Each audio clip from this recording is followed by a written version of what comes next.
thank you very much. It's a great honor to have the President of Italy with us. He is a man of great distinction. He's highly respected in his country. And it's nice to have you at the White House. Thank you very much, President. È un grande onore per me avere qui il Presidente Mattarella, che è un uomo di grande distinzione, molto ben rispettato, ed è un piacere averlo qui alla Casa Bianca. We've had a great relationship with Italy for a long time. I don't think it's ever been closer than it is now.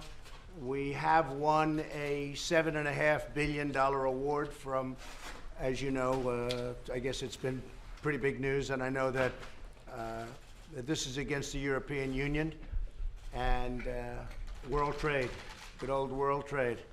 For a long time, they've been taking advantage of the United States, and I know Turkey's going to talk to us about their share of it because they feel they shouldn't have to pay so much. And if you look at what's going on, Italy is complaining about it. Everybody's complaining about it. Turkey's complaining about a lot of things, and we're handling Turkey very nicely. But we have many countries complaining about the different awards that we've been winning lately from the courts. And the reason we're winning is we're properly represented. We're winning, in the case of the European Union, $7.5 billion, and Italy has a percentage of that to pay, and in other cases we've won, and we have a lot of money coming into the United States for the first time ever. Tremendous amounts of money in many different forms, including tariffs. Our farmers now have been taken care of well. China has already started their purchases. There was some misreporting, which does not, frankly, I'm not at all surprised, but there's been some misreporting that China will start purchasing when the deal is signed. The deal is being papered right now. Bob Lighthizer is with us, Mike Pompeo is with us, and they're going to be joining us for the discussion. But there have been some reports that China is not buying until the deal is signed. No, China started buying already from the farmers. It'll be anywhere from 40 to 50 billion, which is far more than anybody thought or expected. It's a great deal for the farmers. I think the farmers will come out, along with many other industries in the United States, will come out as one of the big beneficiaries of the trade deal with China. But they have already started purchasing. In fact, they started purchasing 3 weeks ago. You can see the numbers for yourself. It's great for our country. It's great for, I think it's great for China too. But it's something that's already taken effect, even though the deal won't be signed, probably until I meet with President Xi in Chile, where we have a summit. So that'll be good. But the world trade, as you know, we won $7.5 billion, and that is being distributed among various countries in the European Union. Italy is one of those countries, and I know that the President of Italy wants to discuss that. It's one of the discussions. And the other thing, of course, is trade and numerous elements of the military and terrorism and security. So we'll be discussing everything. Please. È un piacere veramente avere qui il Presidente Mattarella dell'Italia. Abbiamo degli ottimi rapporti con l'Italia, mai stati così buoni come adesso. Come avete saputo, gli Stati Uniti hanno vinto un aggiudicato dall'Ufficio Mondiale del Commercio per ben 7 miliardi e mezzo di premi che sono stati pagati, e questo è nei confronti dell'Unione Europea. Anche l'Italia dovrà fare parte di questo pagamento. L'Italia si lamenta di questo, si lamenta anche la Turchia si lamenta di tante cose in questo momento, ma ci stiamo occupando della Turchia in maniera giusta. Come avete saputo, appunto, ripeto che per la prima volta gli Stati Uniti stanno ricevendo dei pagamenti di premi che gli sono dovuti, mai come prima nella storia degli Stati Uniti. E poi ci sono stati anche, non mi sorprende, dei rapporti, dei racconti da parte della stampa che la Cina comincerà a comprare i prodotti dei nostri prodotti agricoli soltanto dopo la firma dell'accordo. Questo non è vero. È già 3 settimane fa la Cina ha cominciato a comprare prodotti dei nostri agricoltori, che quindi sarà per un valore di circa 40-50 miliardi di dollari, e i nostri agricoltori finalmente beneficeranno di questo. E quindi, ripeto, questo è un momento importante per noi, perché finalmente gli Stati Uniti si riequilibra le giuste compensazioni per le cose che abbiamo fatto, E poi con il Presidente Mattarella naturalmente, siccome appunto di questi 7 miliardi e mezzo che saranno distribuiti fra i vari paesi europei, anche l'Italia ne fa parte, sono sicuro che il Presidente Mattarella parlerà proprio di questo e parleremo anche di questioni generali del commercio, del terrorismo e delle questioni militari. And I'm pleased to report that in Syria, Turkey, the border, we only had 28 soldiers, not 50. We thought it was 50. Somebody reported 50. It was actually down to 28. They were removed a while ago. All American soldiers are away from the site. Syria and Turkey may fight. Syria is friendly with the Kurds. The Kurds are very well protected, plus they know how to fight. And by the way, they're no angels, but they were with us. They are no angels, but they are fighting. We are largely out of that area. We're very well set. We have quite a contingent right nearby of soldiers and of the finest equipment in the world. I don't think we'll have to use it. So Syria is either negotiating with or talking to Turkey. We're also talking to Turkey. We put massive sanctions on Turkey. Sanctions work, frankly, better than fighting. Certainly when you're down to 28 people, we're not going to be fighting. We don't want to fight anyway. I don't think there's any reason to from the United States standpoint. Now, it's to Syria wanting to take back their land. That's a whole different story. If Syria wants to fight for their land, that's up to Turkey and Syria, as it has been for hundreds of years. They've been fighting, and the Kurds have been fighting for hundreds of years. That whole mess, it's been going along for a long time. Syria may have some help with Russia, and that's fine. It's a lot of sand. They've got a lot of sand over there, so there's a lot of sand that they can play with. But we were supposed to be there for 30 days. We stayed for 10 years, and it's time for us to come home. We're not a policing agent, and it's time for us to come home. But we're working with Turkey. We're working with talking to everybody in the area, whatever we can do to keep it stable or stabilize it as much as possible, knowing that it's possibly never going to be very stable. And I think we're in a very good position in the Middle East. I think we're very, very strong in the Middle East. Iran is going to hell. Their economy is in deep trouble. Their GDP went down 20%, which nobody ever even heard of before, probably 25%. We'll be talking to Iran also. They want very much to talk. The sanctions with Iran, all of the things that we've done, including some tariffs and different things having to do with countries that are dealing with them, that we put on. All of the economic sanctions are working very well. So Iran will be an interesting case, but we'll see. They want to talk. We'll see whether or not they talk. If they talk, good. And if they don't talk, that's okay, too. But I think we're doing a very good job in the sense of strategically. We have Syria talking about their land. It's not our land. Turkey has gone into Syria. And if Turkey goes into Syria, that's between Turkey and Syria. It's not between Turkey and the United States, like a lot of stupid people would like you to believe. And I watched last night, a couple of people understood. Actually, a couple of the Democrats, I won't say which ones, but a couple of the more competent Democrats actually understood what I was doing and what the plan is. But really the plan is to get out of endless wars, to bring our soldiers back home, to not be policing agents all over the world. If you look at other countries, Russia, China, they don't have countries to take care of. We're close to 90 countries in one form or another. We're in 90 countries all over the world policing, and frankly, many of those countries, they don't respect what we're doing. They don't even like what we're doing, and they don't like us. So we're looking all over the world. There's tremendous amounts of money, manpower, lives that we save by doing it much differently. If people aren't respecting what we're going to be doing, that's too bad. You read where we're sending some troops to Saudi Arabia. That's true, because we want to help Saudi Arabia. They have been a very good ally. They've agreed to pay for the cost of those troops. They've agreed to pay fully for the cost of everything we're doing over there. That's something you have never heard before, I think, as long as you've been standing out there. I think the media has never heard that before. But Saudi Arabia has graciously agreed to pay for the full cost of everything we're doing for them. We're sending some tremendous missiles over. We're sending some great power over to Saudi Arabia. Saudi Arabia is paying for 100% of the cost, including the cost of our soldiers. And that negotiation took a very short time, like maybe about 35 seconds. I would like now to introduce the President of Italy to say a few words. And I'm sure you're going to have many questions for him. Vorrei dirvi, soprattutto darvi notizie su quello che succede nel confine fra la Siria e la Turchia. Noi avevamo soltanto 28 soldati americani, non 50 come era stato detto, e sono stati già evacuati, quindi sono lontani dal pericolo.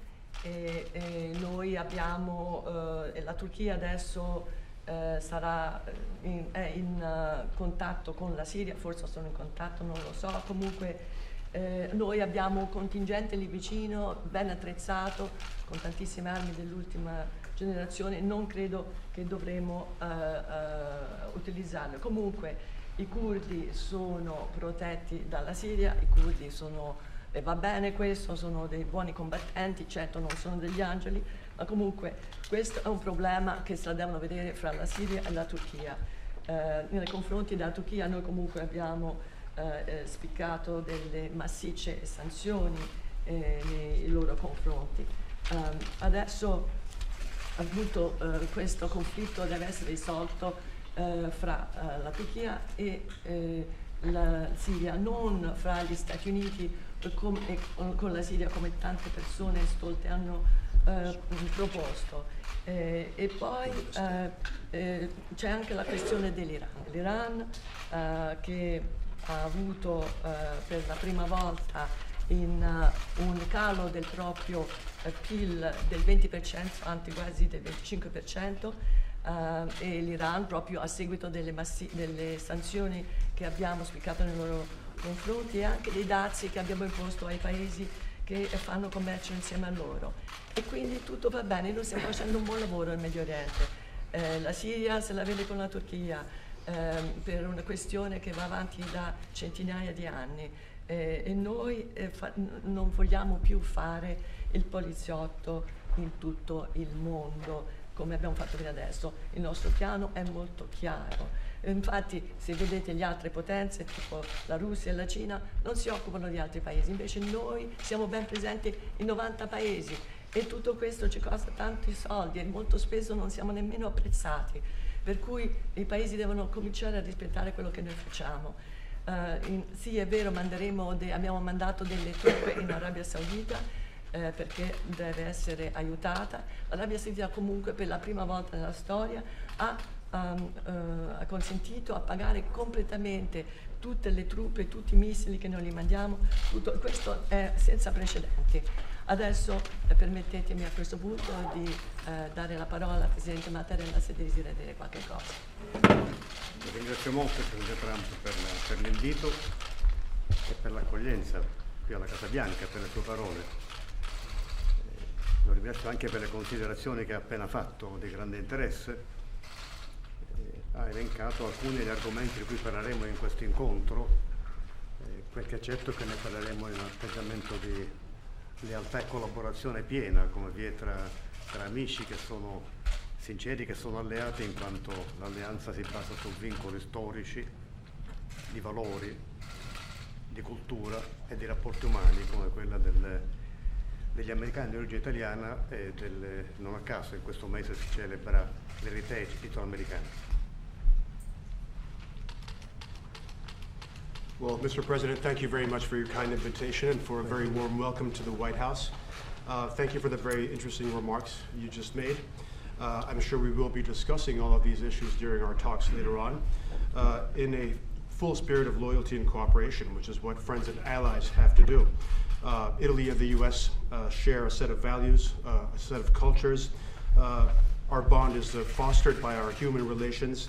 And I'm very pleased to be here in this moment in time as we celebrate the Italian American Heritage Month.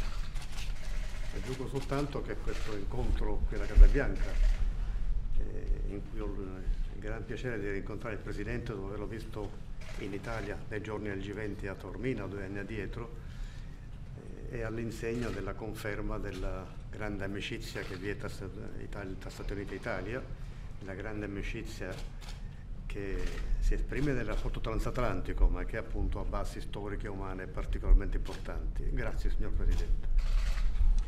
And again, I'm very happy to be here to meet with you, Mr. President. It's a pleasure to see you again after we met at the G20 summit in Taormina, Sicily.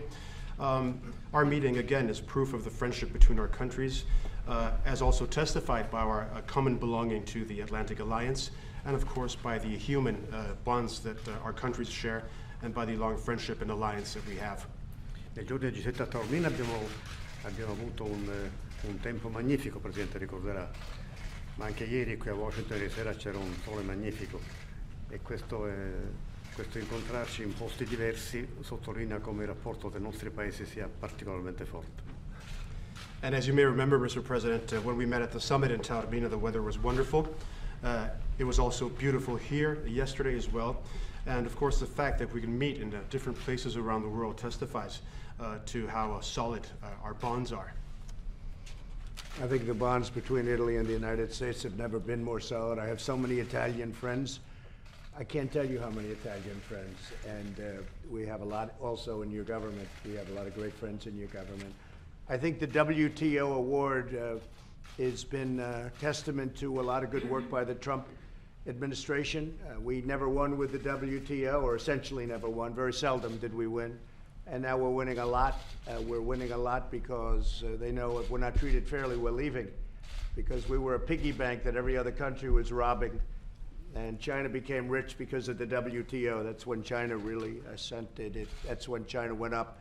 That's when they made their great rise. They were flatlining, and then all of a sudden around the year 2000, 2001, when they got involved with the WTO, it became a whole different story. And China was taking $500 billion a year out of the United States, plus intellectual property theft and many other things. And it was, I give China a lot of credit. I give the people that ran our country no credit. I give them discredit for what they allowed to happen.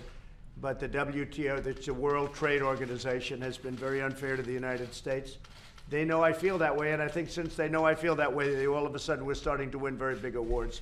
The $7.5 billion that we won is going to be discussed. The a percentage of that is to be paid by Italy, and Italy thinks that we're charging them too much, and we will certainly take that under consideration, and we will discuss that today. We're also discussing some very big trade deals. Actually, Italy is a very major trade partner with us. We do a lot of trade together, and they make incredible product. We buy and they buy, and we have a very good relationship, sometimes stymied by the European Union, which is frankly very tough to deal with, and very tough negotiators, very unfair negotiators. They know I feel that way, and we'll see what happens ultimately with the European Union, but they have been very unfair to the United States. Italy, on the other hand, they've been a great partner. Please. Sì, i legami fra i nostri paesi non sono mai stati così forti come adesso. E di nuovo io voglio sottolineare il fatto che l'ha giudicato il nostro favore da parte dell'OMC un testamento e testimonianza del buon operato della mia amministrazione. Mai abbiamo vinto, o abbiamo vinto molto raramente. E la Cina in effetti si è arricchita attraverso l'OMC. Prima del 2000-2001 l'economia era piatta, poi con l'accessione all'OMC le cose sono cambiate e ogni anno hanno preso 500 miliardi di dollari dagli Stati Uniti più il furto della proprietà intellettuale. Quindi, per carità, io do molto credito alla Cina e al loro popolo, ma non credito alle persone dalla parte nostra, del nostro governo. Comunque, come ripeto, questi 7 miliardi e mezzo che devono essere ripagati a noi, naturalmente una parte deve essere pagata anche dall'Italia. L'Italia si dimostra di questo e noi ne parleremo in effetti, perché l'Italia è uno dei nostri partner commerciali maggiori, abbiamo degli ottimi rapporti e mentre i negoziati con l'Unione Europea sono a volte difficili e spinosi, l'Italia si è sempre dimostrata un partner equo e valido con noi. Okay. Naturalmente. Are you okay with Erdogan saying that he is not going to do a ceasefire? He didn't say that at all. He's meeting, and he's meeting today with some of our representatives. Mike Pence is leaving today, as you know. We needed to take an extra day for security reasons. But Mike is leaving. Mike Pompeo will be meeting also, who's here right now with us, and he's going to be joining the meeting. We have a lot of great people over there, we'll see. In the meantime, our soldiers are not in harm's way, as they shouldn't be, as two countries fight over land. That has nothing to do with us. And the Kurds are much safer right now, but the Kurds know how to fight. And as I said, they're not angels. They're not angels. If you take a look, you have to go back and take a look. But they fought with us. We paid a lot of money for them to fight with us, and that's okay. They did well when they fought with us. They didn't do so well when they didn't fight with us. When I refused to allow the Americans a year and a half ago to fight with the Kurds against Iraq, I said, wait a minute. This country, stupidly, just spent a fortune on fighting for, with, around Iraq. Nobody knows how they spent it. But they spent, actually, we're in the Middle East now for $8 trillion, if you can believe that stupidity. But in Iraq, we're in for probably $5.5 trillion. So they're telling me, wait a minute, we just spent $5.5 trillion fighting in Iraq and with Iraq, and now we're supposed to spend money to fight with the Kurds against Iraq. I said, no, thank you. So what happens is when I said we're not going to fight with the Kurds left. They didn't want to fight against Iraq, which right now isn't the greatest fighting force in the world. That happened twice. The Kurds actually are pulling back substantially from Turkey, and Syria is pulling in. Syria probably will have a partner of Russia, whoever they may have. I wish them all a lot of luck. You know, Russia was involved in Afghanistan. It used to be called the Soviet Union. Now it's called Russia for a reason, because they lost so much money in Afghanistan that they had to downsize, a very big downsizing. So if Russia wants to get involved with Syria, that's really up to them. They have a problem with Turkey. They have a problem at a border. It's not our border. We shouldn't be losing lives over it. But again, we only had 28 soldiers. It was 26, 28. I got all different numbers. It ends up being 28, between the 26, 28, 2 people, and they're fully accounted for. So that's the story. It's very simple. And we're watching and we're negotiating and we're trying to get Turkey to do the right thing, because we'd like to stop wars regardless, whether Americans are in or whether they're not in. We want to see wars stop. That's a very important thing. On a humanitarian basis, we want to see that happen. Steve? How confident are you that Mike Pence will be able to arrange a ceasefire? What are you going to Yes. say? Yes, please. The answer was How would no, you- not at all. Stiamo negoziando assolutamente, e infatti il vicepresidente Pence sta andando in Turchia adesso e tra qualche giorno ci andrà anche il segretario di Stato Pompeo e stiamo negoziando e staremo a vedere quello che succede, però appunto come ripeto, come ho detto prima, io ho tanto messo in salvo i nostri soldati, tutti e 28, e sono al salvo. Adesso i siriani, i curdi sono protetti dai russi. Se la Russia vuole occuparsi della Siria, sono affari loro.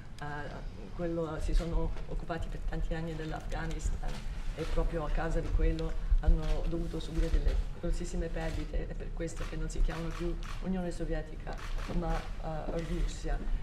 Io per quanto riguarda i curdi, l'ho detto, sì, sono i curdi, abbiamo combattuto bene insieme a loro, al loro fianco, li abbiamo pagati per fare questo, ma va bene, come detto prima non sono degli angeli, però io mi sono opposto quando mi è stato proposto di combattere insieme ai curdi contro l'Iraq, perché non ha senso dopo tutti gli investimenti, tutto quello che abbiamo fatto, più di 5 miliardi e mezzo che abbiamo speso in Iraq, adesso non voglio assolutamente rigirarmi indietro e combattere contro l'Iraq, che invece è una forza stabile. Quindi, come dicevo prima, se noi siamo assolutamente intenti e determinati a continuare i negoziati con la Turchia per evitare a tutti i costi che ci sia la guerra e soprattutto che si esacerbi ancora di più la questione umanitaria. So I view the situation on the Turkish border with Syria to be, for the United States, strategically brilliant. Our soldiers are out of there. Our soldiers are totally safe. They've got to work it out. Maybe they can do it without fighting. Syria is protecting the Kurds. That's good. And by the way, every player hates ISIS. Everybody we're talking about. Syria more than us. Russia more than us.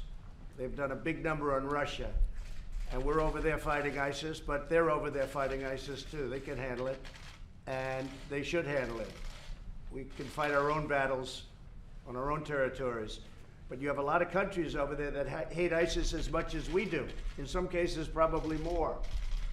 So they can take care of ISIS. We have them captured. The United States captured them. Some were released just for effect, to make us look a little bit like, oh, gee, we got to get right back in there. But you have a lot of countries over there that have power and that hate ISIS very much as we do.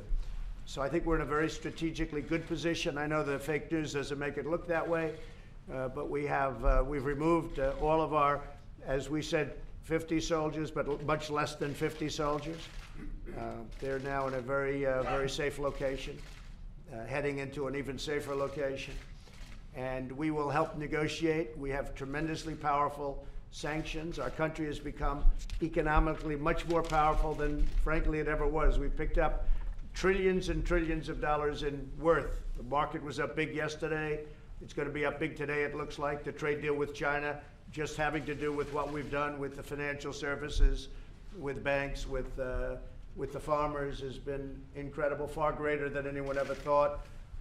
I agree it hasn't been papered yet, but it's being papered. But in the meantime, as you know, and as we've said many times, China's already started buying. They want to buy. They want to make a deal. They really have to make a deal. Their economy's been hurt very badly by what we've done and by the tariffs that we've charged. We've taken in tremendous amounts of tariffs. A small portion of them we've given to the farmers, which is more than made up for what they've lost. Go ahead. Sì, no, come dicevo prima, appunto, noi, la situazione degli Stati Uniti dal punto di vista di posizione strategica nel confine Turchia-Siria è brillante. Noi abbiamo messo al riparo i nostri soldati e adesso starà ai paesi lì sul terreno a trovare una soluzione e a combattere. Per quanto riguarda l'ISIS, noi non siamo i soli a odiare l'ISIS e a combattere contro l'ISIS, tutti gli altri paesi, la Siria, la Russia, la Turchia, tutti ce l'hanno con l'ISIS e troveranno il modo di continuare a combattere e di risolvere la situazione. Noi abbiamo catturato i terroristi l'ISIS, poi qualcuno li ha rilasciati solamente per far vedere che il problema di ISIS poteva ritornare, ma ritorno sul fatto a dire che la posizione degli Stati Uniti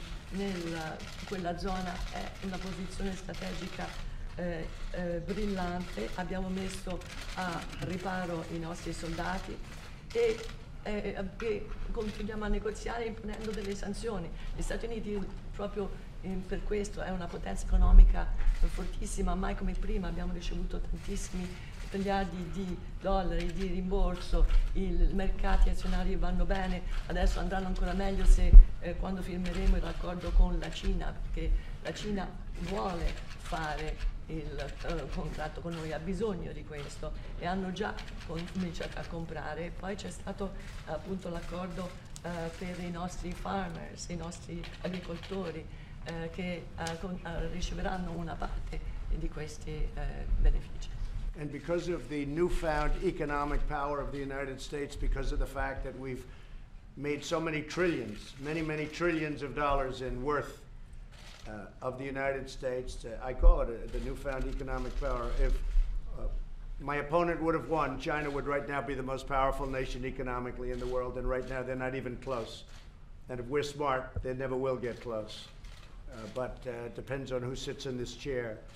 But the United States has tremendous economic power, far more power than playing around with having a few soldiers shooting each other at the border.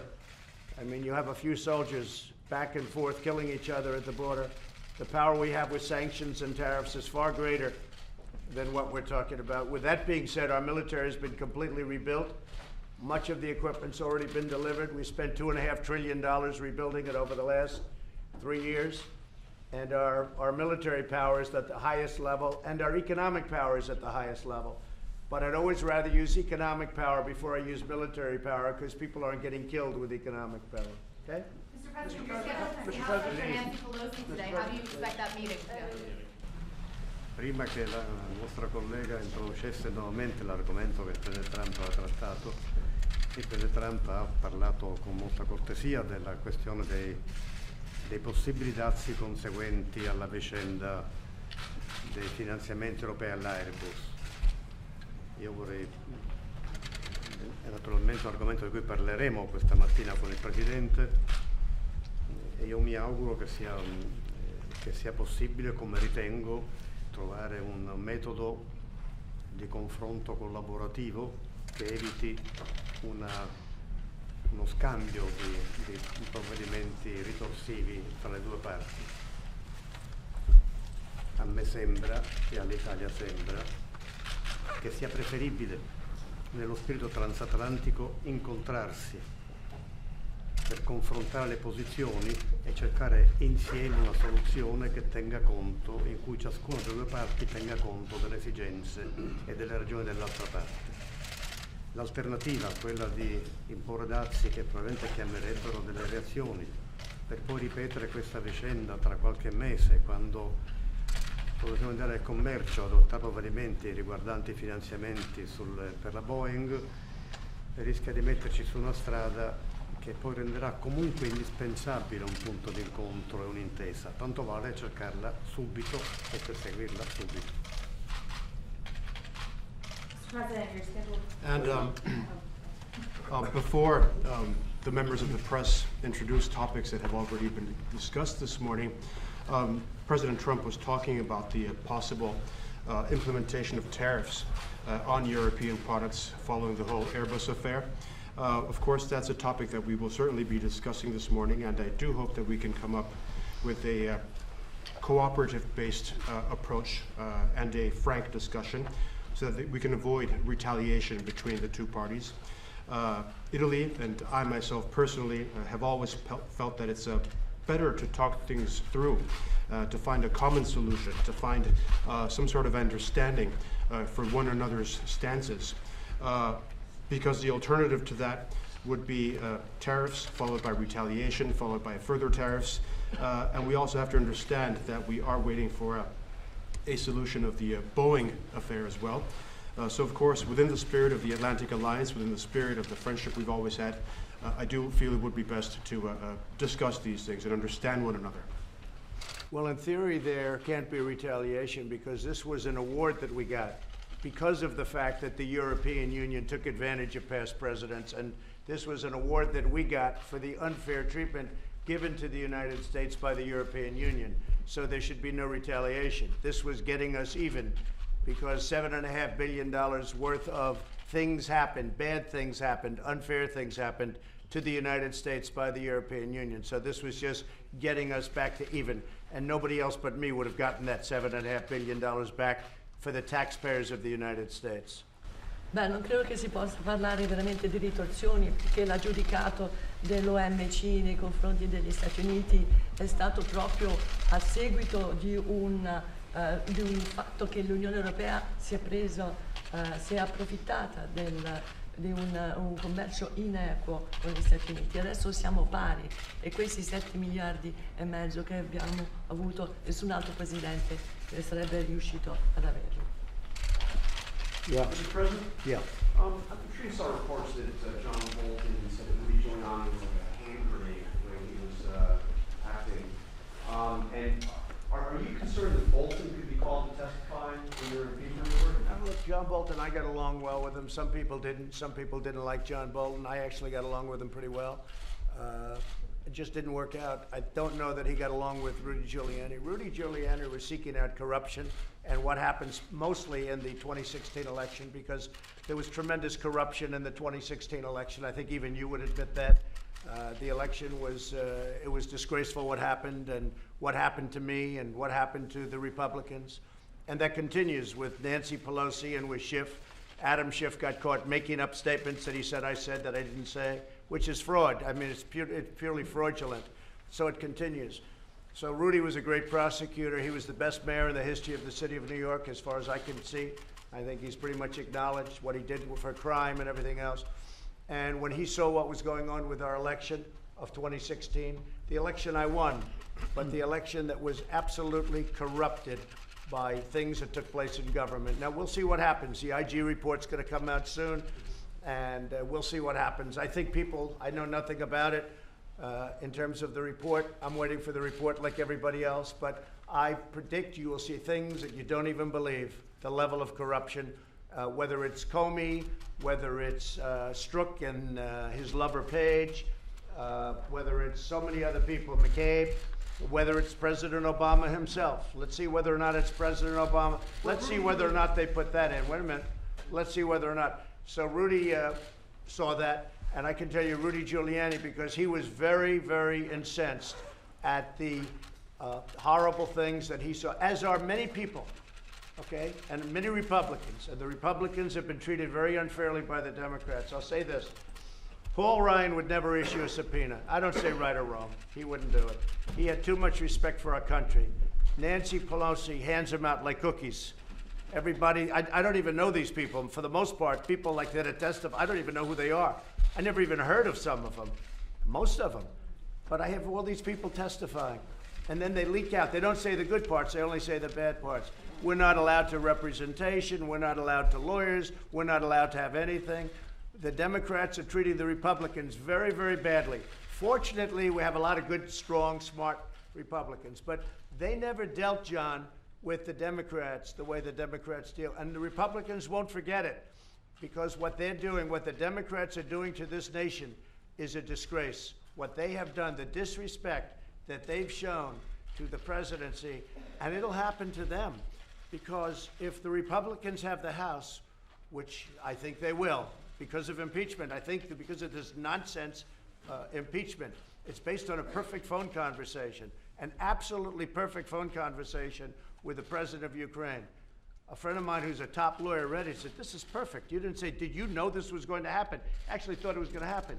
There were many people listening to that conversation, because when I speak to a leader, like if I speak to the president of Italy, if I speak to anybody, I know that there are many intelligence people on the line. I know that. I mean, with my understanding and knowledge. I don't know exactly who, but I assume there are many people.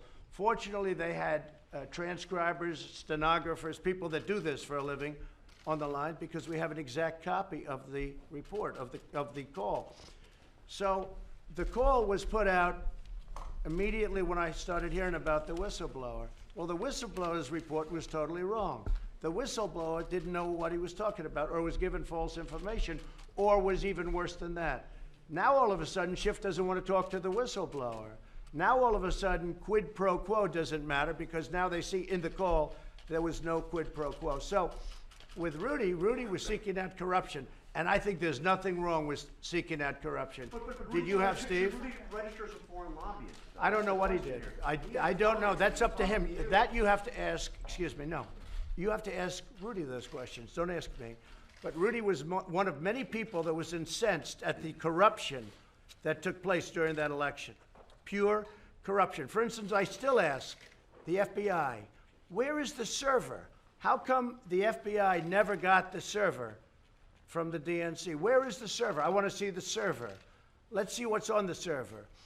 So the server, they say, is held by a company whose primary ownership individual is from Ukraine. I'd like to see the server. I think it's very important for this country to see the server. Nobody wants to see it. The media never wants to see it, but I'll tell you, Republicans want to see it. So Republicans aren't treated well. And here's the problem. I think we're going to take the House based on what's happening with the impeachment stuff.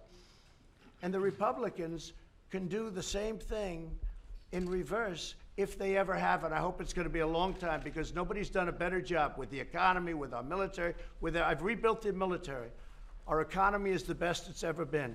We have numbers that just came out where, not including taxes, the median household income for the average American has increased $5,000 in a very short time since I've been president. Nobody's ever heard of numbers like that.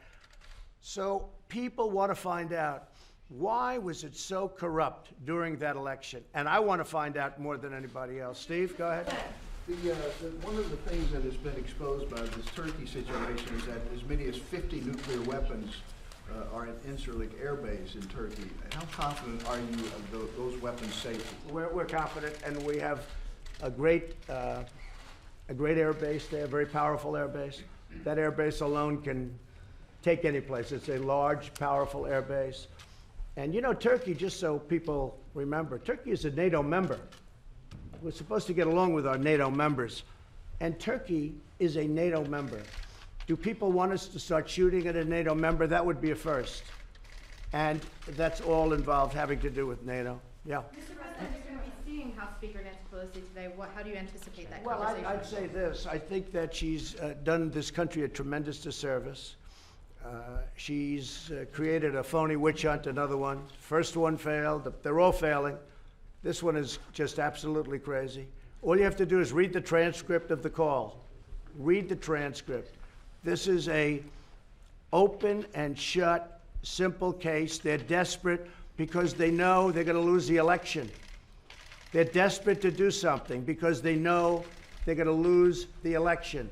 This administration has created the strongest economy in the history of our country. We have the greatest stock market. We had over 100 times we broke the record for stock market.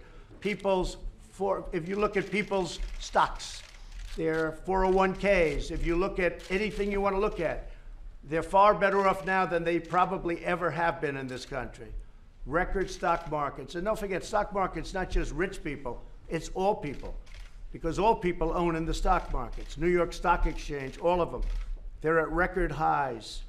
Nobody's ever done what we've done. So they're playing games. They figure they can't win the election, so maybe we can find some ground. We'll get somebody that Trump never met, and maybe they'll say something bad about Trump, and if they do really bad, maybe it can stick a little bit. I don't think it's going to work. They've treated the Republican Party with great disrespect.